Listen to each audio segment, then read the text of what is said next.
All right, so we only have a couple cases here, and then we'll have some more from other speakers. So the first case involves a 4-month-old boy with congenital heart disease. Okay. So here are the images, or an image.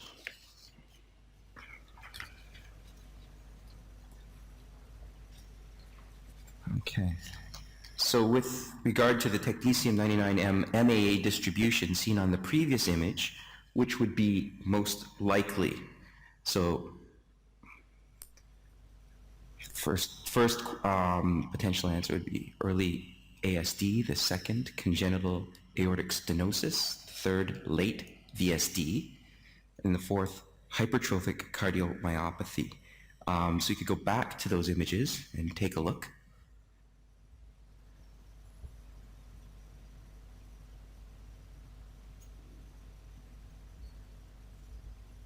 Okay. So how does this work in terms of the... I'll just put the counter, and then whenever you finish, I'll show you the result. Just let me know whenever you like to see it. Okay. So give people a few moments. It's probably sufficient.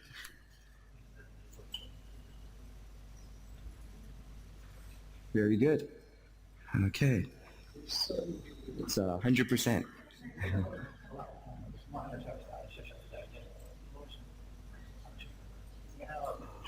All right. So on this image, when using technetium-99m MAA, we have a right to left shunt in this case. And we do see, and we know that because we see the brain activity in particular. You can see spleen, you can see kidneys as well potentially, but in this case with this sort of lower quality image, let's say, we do see brain, and that's definitive for the presence of a right to left shunt. And then of the possibilities that we looked at, the first being early ASD, well, that's technically a left to right shunt in an early phase and causes, but you might get some escape of tracer, so it's not to say that you won't visualize any right to left shunt activity, but it's not the predominant feature of that kind of a defect. Congenital aortic stenosis, well, there is no obvious shunting in that isolated condition.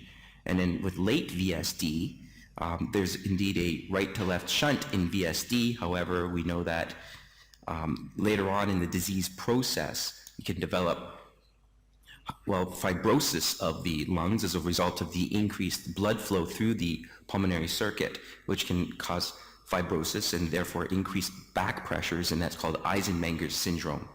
And you can then develop a right to left shunt, which is why that is indeed the correct answer. And hypertrophic cardiomyopathy obviously is not in and of itself associated with any shunting. Okay. Second case. So this is a case from the earlier lecture they gave. So those, take a look at this PET image. Okay. So, skipped metastases involve in osteosarcoma at presentation include all of the following except a smaller focus of tumor occurring proximally in the same bone as the primary lesion, a smaller focus of tumor on the opposing side of the joint, a smaller focus of tumor in any additional bone of the same extremity, or a smaller focus of tumor occurring distally in the same bone as the primary lesion.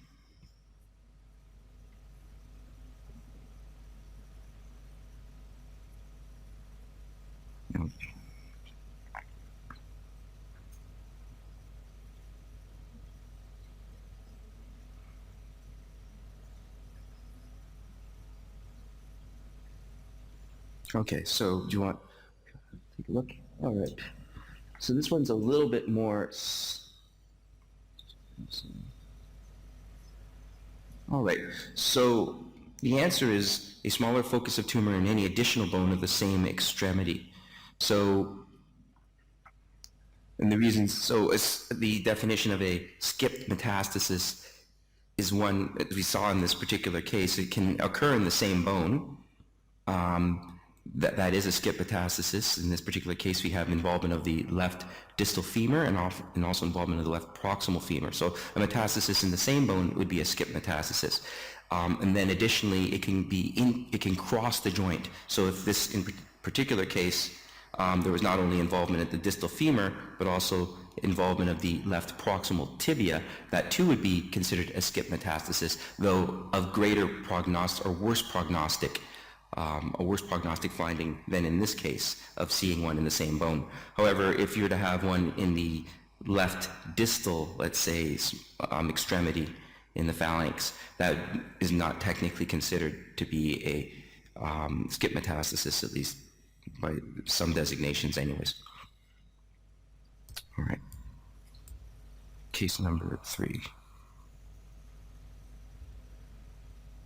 So you're given these images in a patient that presents with, let's say, a right neck mass. And this is an MIBG, I-123 MIBG study.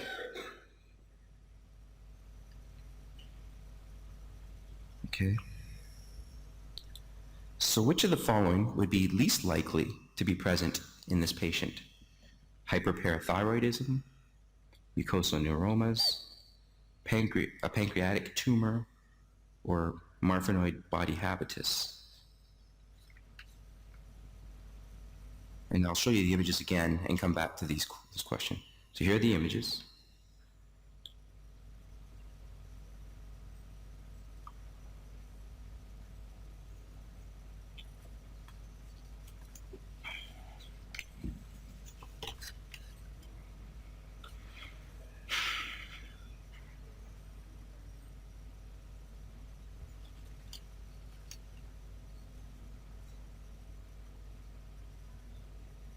Okay, so this is interesting. The actual answer is 3, pancreatic tumor. And why did I say that? What's going on in this case? Well, what we have is focal uptake in the right neck and in the right adrenal. So what we're invoking here is a MEN syndrome to be most likely. So now, which of the MEN syndromes do we think is probably going on in this case, if that's indeed what we're trying to select between? And because MEN1 involves pancreatic tumors, primary hyperparathyroidism or parathyroid hyperplasia, and also pituitary tumors. MEN2, both MEN2 syndromes invoke medullary thyroid carcinoma and pheochromocytoma. MEN2A would also include primary hyperparathyroidism, and MEN2B would involve also mucosal neuromas and marfanoid body habitus.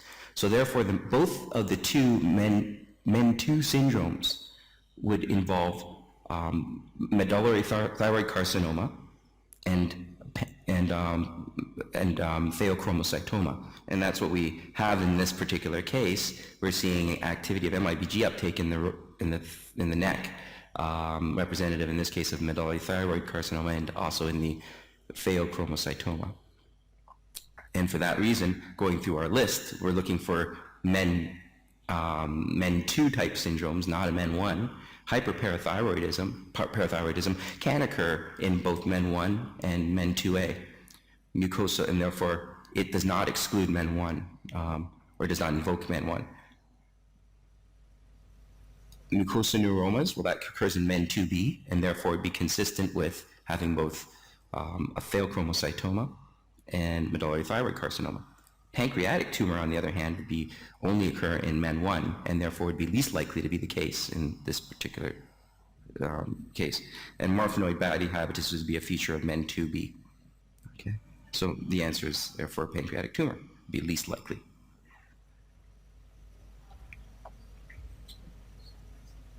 Case 4.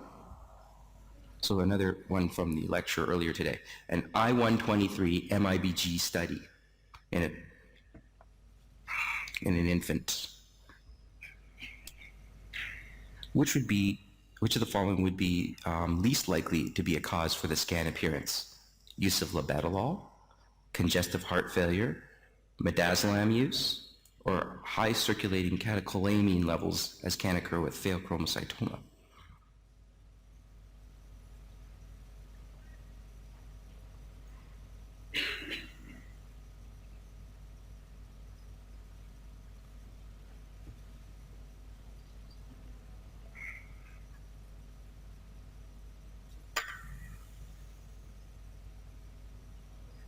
Okay, so it's pretty much even across the board. All right. So that's the answer is midazolam administration, and why? So we're looking at this is an infant with cardiomyopathy who was on calcium channel blockers, which actually reduced the uptake of MIBG in the heart. So there's multiple medications that can reduce MIBG uptake and multiple causes for reduced cardiac uptake. And of the causes for reduced cardiac uptake, we have medications, cardiomyopathy, congestive heart failure, post-cardiac transplant, high circulating catecholamine levels, as can occur in pheochromocytoma. And the medications that can cause reduced MIBG uptake are quite extensive and include, as you can see here, labetalol, metoprolol, tricyclic antidepressants, reserpine, cold medicines, amphetamines. The most common in children would be the use of pseudoephedrine and cold medications. Okay? So which of the following would be least likely to be a cause for reduced cardiac uptake in this particular case then? Labetalol certainly could. Congestive heart failure, it was on our differential diagnosis. Midazolam administration, well, it is not one of the medications that are known to reduce cardiac uptake. It may be helpful if you're trying PET scanning, it might have some utility, or it might be useful in any type, well, if you want to reduce the patient's motion, they might sometimes be given a sedative, but certainly it's not known to reduce MIBG uptake. High circulating catecholamine levels, which can occur in pheochromocytoma, certainly can induce reduced cardiac uptake. So the answer is 3, midazolam administration. All right, so that's the last case, and on to the next. Thank you. So I'm going to start from case number 2. This is a case with a neuroendocrine tumor of the tail of the pancreas. Ki67 was 7%, and the presence of 2 liver lesions were suspected on ultrasound, so the patient was referred for gallium dotanok. This is the CT. This is PET gallium dotanok in May 2009. So the patient underwent, despite the fact that gallium dotanok was negative, the patient underwent ultrasound-guided biopsies that resulted unconclusive. And so a few months later, we repeat another gallium dotanok, again negative. As you can see here, there is hypodense lesion, is completely negative on gallium dotanok. So start voting, please. So the gallium dotanok is true negative. The guided biopsy exclude the presence of a liver lesion, or FDG should perform in order to exclude the presence of a poorly differentiated neuroendocrine tumor. Perfect. That's the right answer, and in fact we did perform a PET with FDG that resulted positive. On the basis of this result, a second biopsy has been performed that resulted positive with a poorly differentiated neuroendocrine tumor now, Ki67 20%. So the patient underwent chemotherapy, and despite the chemotherapy, patient progressed. As we saw this morning, the fact that the FDG is positive is absolutely a negative predictive factor, and this patient confirmed this, as you already seen this very nice paper. So case number 3, this is a patient with the net of the ileum already resected.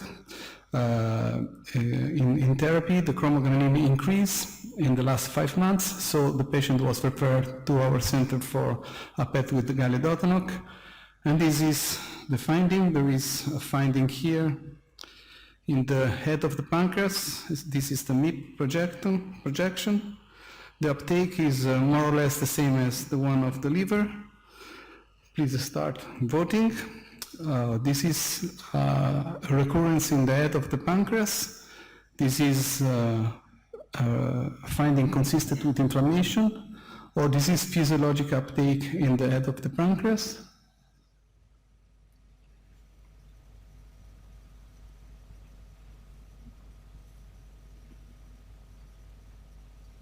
Very good. That's the right answer. In fact, this patient was referred to our center two years later, and you see here it's absolutely unchanged. Another case, this is almost exactly the same case by another patient, already underwent surgery, increase chromogranin, so gallium dotanol to assess the presence of relapse. In this case, the uptake is more, where is it? Is focal, and the SUV max is the double time the one of the liver, as you can see here. So please start voting. This is now consistent with relapse. This is consistent with inflammation, or is physiological uptake in the head of the pancreas.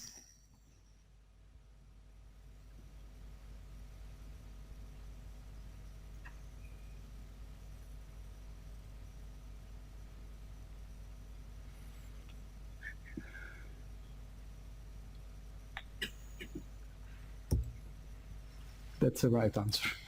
Again, this is physiological uptake in the head of the pancreas. Unfortunately, this does not depend on the FCB uptake. And we assess this. This is the same patient 2 years later, is absolutely unchanged, absolutely always there, very intense uptake, very focal uptake. And as I showed you this morning, there are two patterns of uptake in the head of the pancreas. One can be diffuse and one can be focal. Of course, the focal is more dangerous. You have to be cautious in calling negative, but remember that can be also focal uptake with very intense uptake. The thing you have to do is to look carefully in the CT images or MRI images, if you have available, in the head of the pancreas. If the pancreas is negative at conventional imaging, it's very unlikely that this is a recurrence.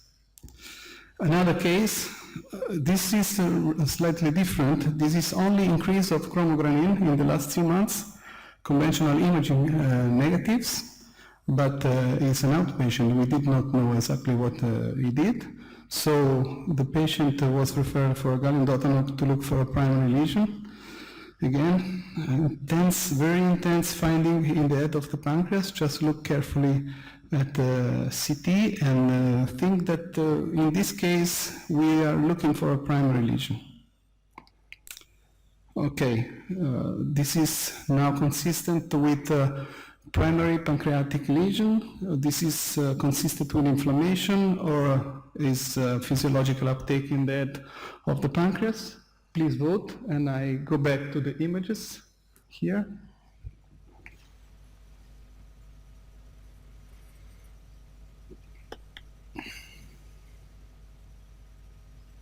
Very good. In this case, was a primary lesion. It's very difficult to know what is that. It's always a problem to report, and this patient underwent surgery, and this is post-surgical changes, was a well-differentiated neuroendocrine tumor in the head of the pancreas. So I just want to give you the advice that whenever you see some focal uptake and intense uptake, just look carefully at CT or MRI if you have available. Okay, we can skip this one. Another case, this patient underwent tail of the pancreas, pancreasectomy and splenectomy, and the ultrasound was performed and detected 2 liver lesions, and so the gallium was for staging the patient was performed. We confirmed the presence of the 2 liver lesions. One of the 2 is here, and we found this intense uptake here. Just look carefully, we go to the answer, and I leave you, please start voting. This is a positive lymph node consistent with relapse.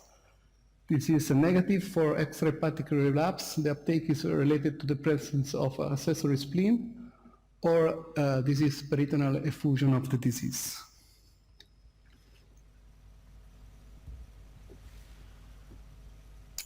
Very good. That's an accessory spleen, and be careful. In most cases, in neuroendocrine tumor patients, they do not have the spleen anymore, so it may confuse you.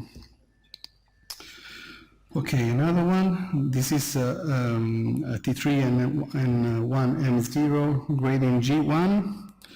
The patient was referred to our center to relapse for staging, for suspected restaging, because chromogranin was 350 nanograms.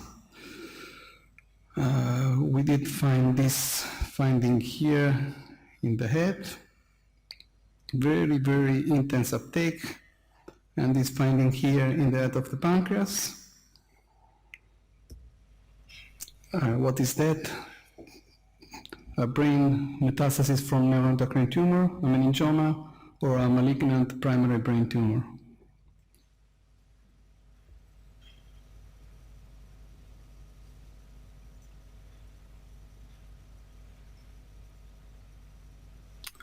Yes, you're right, that's a meningioma.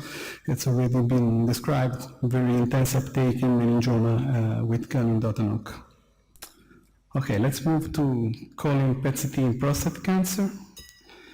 This is a staging patient with intermediate risk, PSA 12, Gleason 7, and T3A. That's a faint uptake in the inguinal lymph node in the left basin, and this is the primary tumor here. So, what do you think this is faint uptake in the inguinal lymph node? You should ask biopsy, there is a lymph node metastasis, or this finding is probably reactive.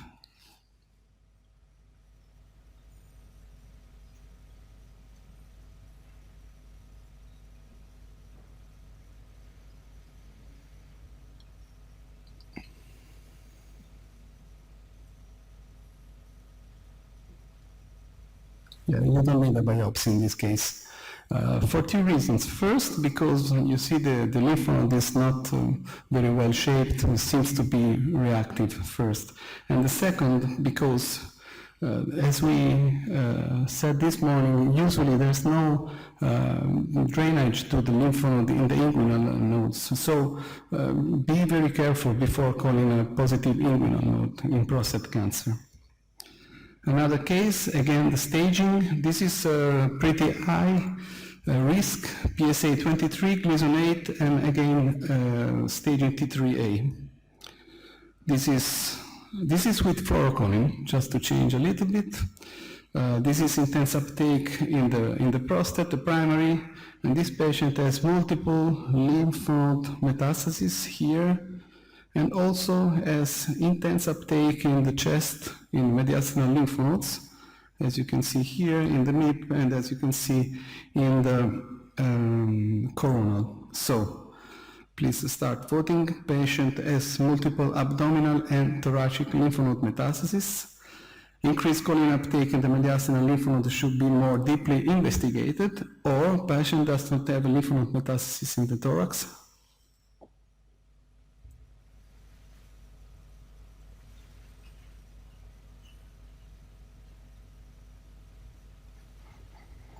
That's the right answer. How do you know that? First, because it's symmetrical. First. And second, because it has been described already that most of the time, almost all the times, that you see something, some intense uptake in the mediastinal and it's symmetrical, it's very unlikely that it's a positive lymph node from prostate cancer. Again, staging, PSA very, very high risk patient, PSA 28, Gleason 8, T3A. This is the primary tumor. This patient has multiple intense uptake in the lymph nodes, not only in the iliac bones, in the iliac chain, but also in the retroperitoneal area, as you can see here. Here, very large mass.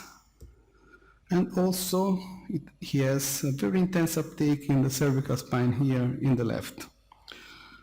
I want to show you this finding a little better, as you can see here.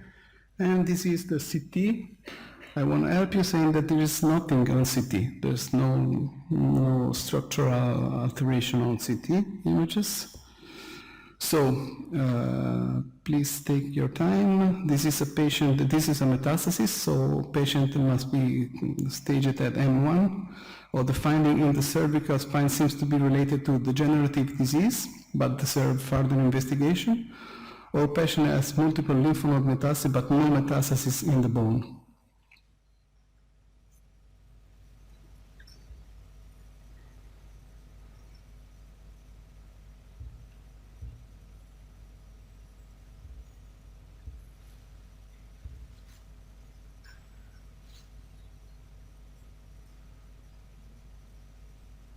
Okay, 20%. This was tough. But we did check again the report, and we report as positive straight. How did we know? But also number 2 is good. The problem is that if you report with the number 2 solution, and then what's happened? We report as positive, but they did not trust, so they did what? X-ray. And they study with something very less sensitive than other investigation. The X-ray was negative, but it is not a good thing that was negative. So the patient underwent surgery, but unfortunately after surgery the PSA did not drop down, so was referred again for another colon PET. And as you can see here, now he is full of small, very small lesions in the bone. As you can see here, I don't know if it's possible to see, this is in the pelvis, here, and still we have this, but this could be still a reactive degeneration. How do we know it's positive for metastasis? This is another lesion, another one, and still our finding here. We know because after chemotherapy the patient progressed, and look at the bone scan few months, 6 months later after chemotherapy, this finding here in the spine progressed and was exactly the one that we detected 6 or 8 months before with PET-CT. Here it is. This just to tell you that choline uptake in degenerative disease is in most cases not very high. It's not as high as FTG. So it's very unlikely that you have a very intense uptake of choline in degenerative changes. These are 2 other patients, but as you can see here, very important degenerative disease, but almost no uptake with choline here on the left, on the right, and on the left. And the fact that should address you to the right answer is that the CT was negative. That's the main problem. It's not a good thing that the CT is negative. If CT is negative, it's more probably that it's metastasis. Another case, again staging, very, very high risk, PSA 30, Gleason 8. Okay, the patient was, since he was a very high risk for metastatic lesions in the bone, he underwent first a bone scan that detected correctly. He underwent first a bone scan that detected this intense uptake in the right humerus. So the patient underwent PET-CT, and this is the primary. This is a positive lymph node in the left iliac chain. And the finding in the right humor is negative, no uptake. But I want to show you better the CT appearance. That's it. Take your time to look at it. It's like this. Okay. So please start the vote. Choline is false negative. Choline is true negative. Or fluoride should be performed. I left you with the CT while your answer.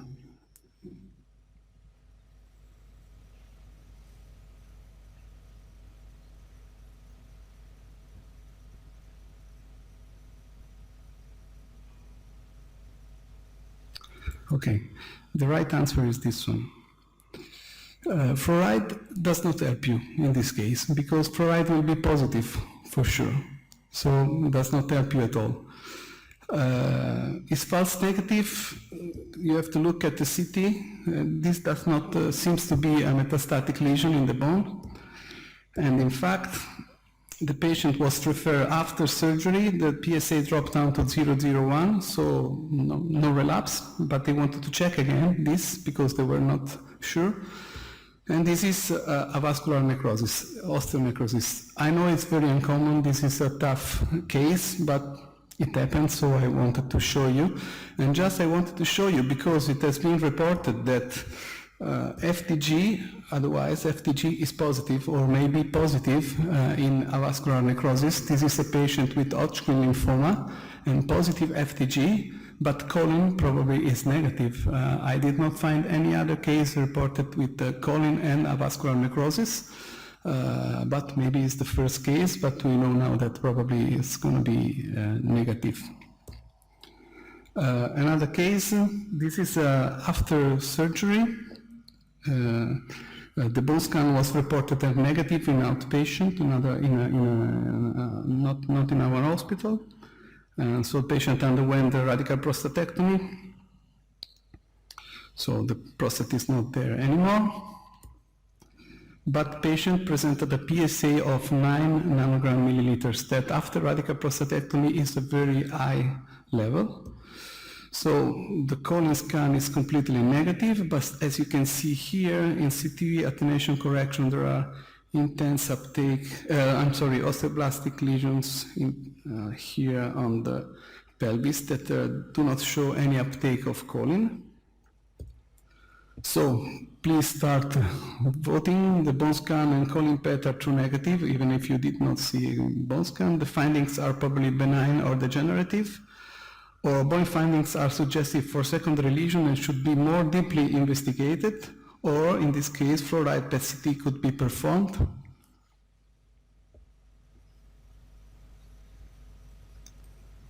Okay, that's the right answer is this one, but also that number 3 is the right one. And in fact, it's what we did. We did fluoride that resulted to be positive in those lesions. We don't know. Sometimes colon can be false negative, and we don't know the reason because PSA was 9. So for some reason, colon did not show any uptake in this false negative. Who knows why? But fluoride resulted to be positive here. As you can see here, was performed few days later. And this just to show you that fluoride and PET could have a very high accuracy in the detection of bone metastasis. It's been reported already. Another case, this is interesting. This patient was referred to our center for a suspect of endocarditis, and so we did perform FTG PET. So this is not colon, but it is FTG PET. But in the FTG PET, we detect a very intense uptake here on the right base, on the base of the right prostate gland. Here, the SUV max was 11. Okay, this prostate is relatively large. So the PSA, so we suddenly asked the patient which was the PSA level, and the PSA was 3.8. Okay, this is something that may happen. Okay, so the focal uptake in the prostate is very intense, and there are further investigation, probably with transrectal ultrasound and biopsy. Or the finding in the prostate is due to infection, inflammation, since FTG is not specific for prostate cancer and PSA is normal. Or colon PET should be performed as first imaging procedure. This is difficult to answer, also for me now.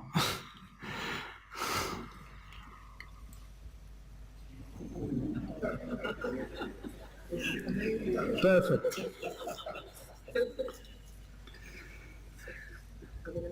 I would answer this one. When you don't know what is that, just go with the deeper investigation.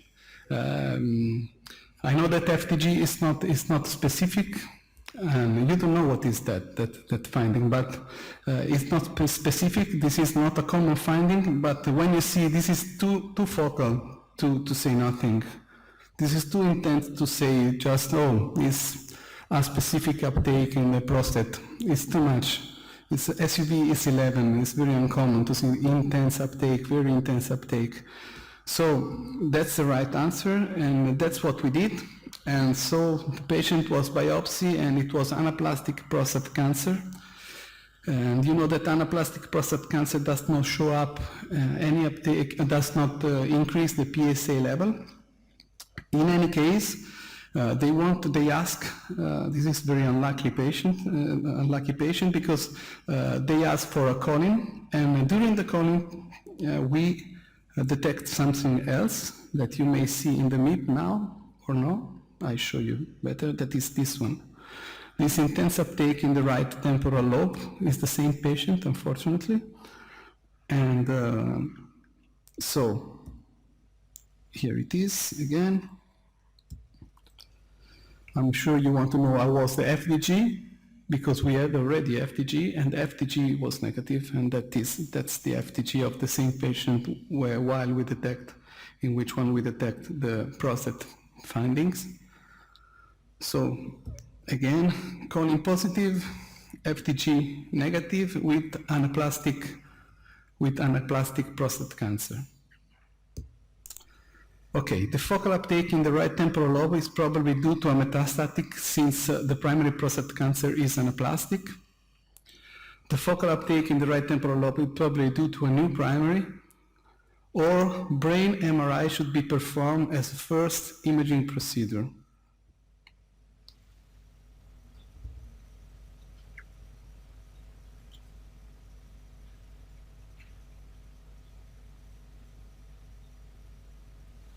Yes, I think both the number 2 and number 3 are the right answers.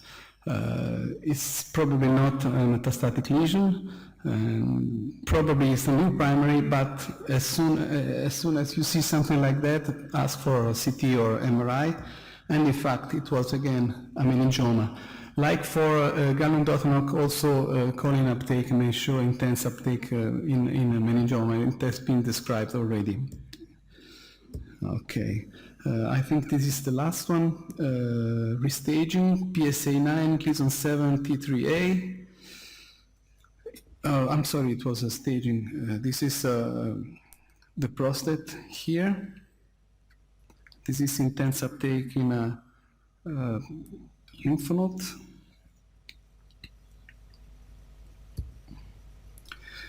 But also, we detect this intense uptake in this large lytic lesion in the sternum. You can see it here. Okay. Not only. This is the sagittal view. But you can see here something else also in the left femur. Okay. With the diffuse faint uptake, this one in the left femur. So we have a prostate, we have a lymph node, we have a sternum, and we have a femoral uptake in a high-risk prostate cancer patient. And that's a femur with diffuse and faint uptake. So, this is stuff again. The lytic lesion in the sternums is very unlikely to be related to prostate, and it deserves investigation. The femoral lesion is probably neoplastic. Or the femoral lesion does not seem to be neoplastic. Sternal lesion is lytic, it seems neoplastic but not related to prostate. Or the patient has bone metastasis, lytic and osteoblastic in the sternum, lytic and osteoblastic in the femur. Please vote.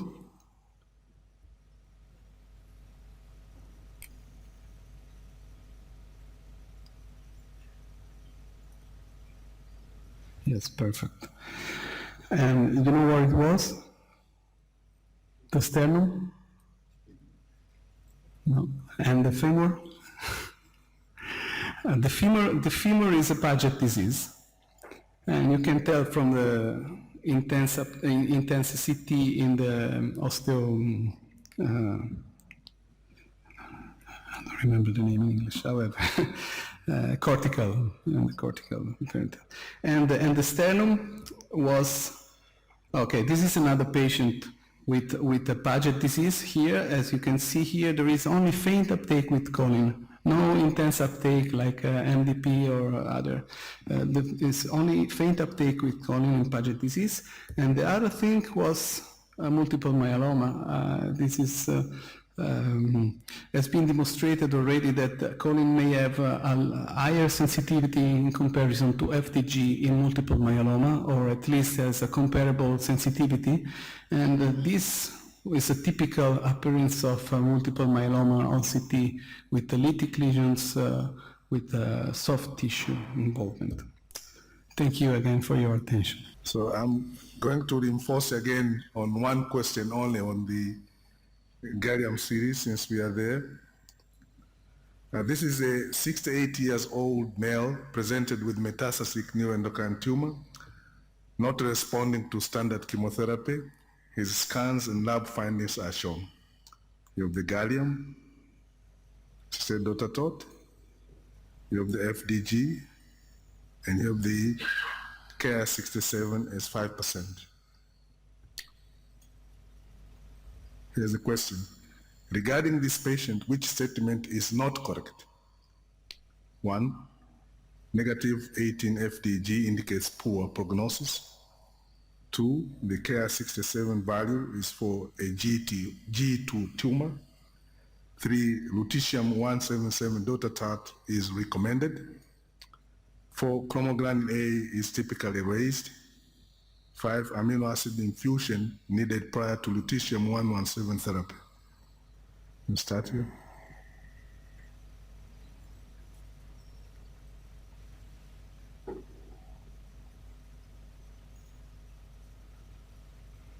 Well, that's the correct answer. As I said, the gallium DOTATAT lutetium lectures have been well consolidated, as we can see. We have shown that, as this was from a paper by Dr. Bomanji group, that patients who have gallium DOTATAT positive with FDG negative have good prognosis, while the opposite gallium patients who have FDG positive will always show a poor prognosis. As I say, this is related to differentiation. So here you have, this slide has been shown before. The high and intermediate grade NET will have positive FDG and will have negative DOTATAT and will have poor prognosis, while low grade NET that will have prominently positive gallium DOTATAT and FDG will be negative, and this will be with good prognosis. Second question. The following studies are of a 58-year-old male with chest pain and non-diagnostic ECG, findings of low left ventricular ejection of 32% on echocardiography. Review the images and choose the most likely diagnosis.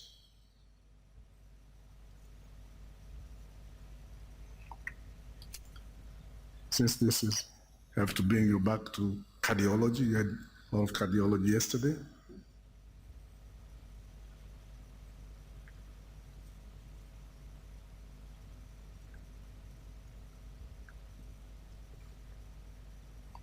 I even put arrows to help you out.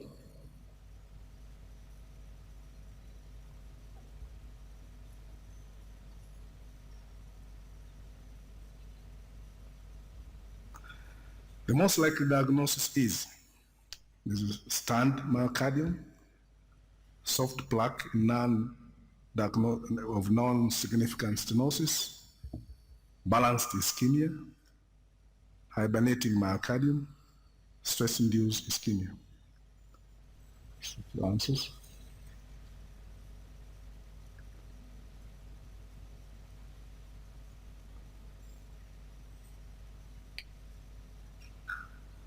Excellent again.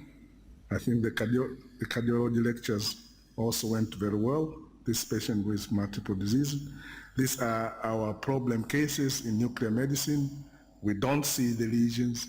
I mean, because it's balanced, your nuclear scan shows normal scan, while the patient has multiple, obviously multiple coronary disease, triple vessel disease, a lot of calcium, which was emphasized on yesterday's lectures.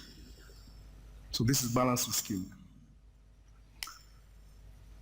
A male patient, 55 years old, hypertensive, chronic smoker, presents with shortness of breath, is respiratory rate 86, blood pressure slightly raised, mild raised AVP, minimal edema, CBC normal, troponin 0.135. Question. Just digest this history. Question. Here's the echocardiography. Since not, we have the radiologist at the back, my fellows should be able to read this. You have some right-sided changes here.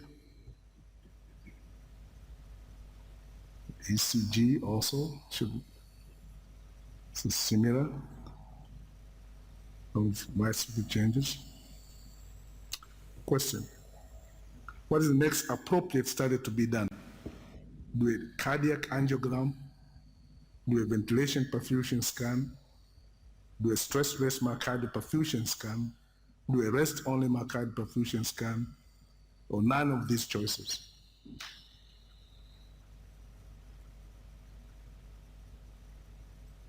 You could get this case on your on-call. Normally comes from your cardiologist. Oh, got this. The stress and less myocardial perfusion scan. Well, remember the right-sided changes, shortness of breath, acute. This you should suspect. That's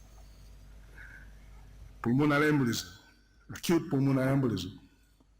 You should always suspect this, and it can come and on call, normally comes to a cardiologist. This acute massive pulmonary embolism can give you shortness of breath with right ventricular changes, right cardiac changes on this side. Should always be suspected. Always cardiologists will alert you to this, and they maybe should not go undetected, especially on this. This is pulmonary embolism. Last case.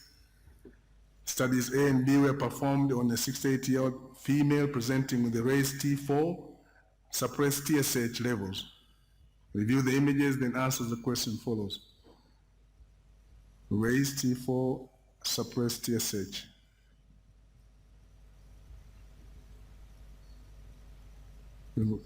X-ray and whole body scan with iodine 1 to 3.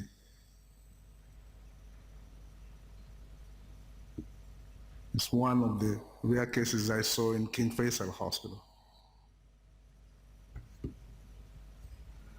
All the following statements regarding these patients are correct, except which one? Bone scan was done first before the iodine 1 to 3 whole body scan. Differentiated thyroid carcinoma patients with functional bone metastasis. Iodine 131 is the treatment of choice. Local radiotherapy is preferable. Patient may present with thyrotoxicosis.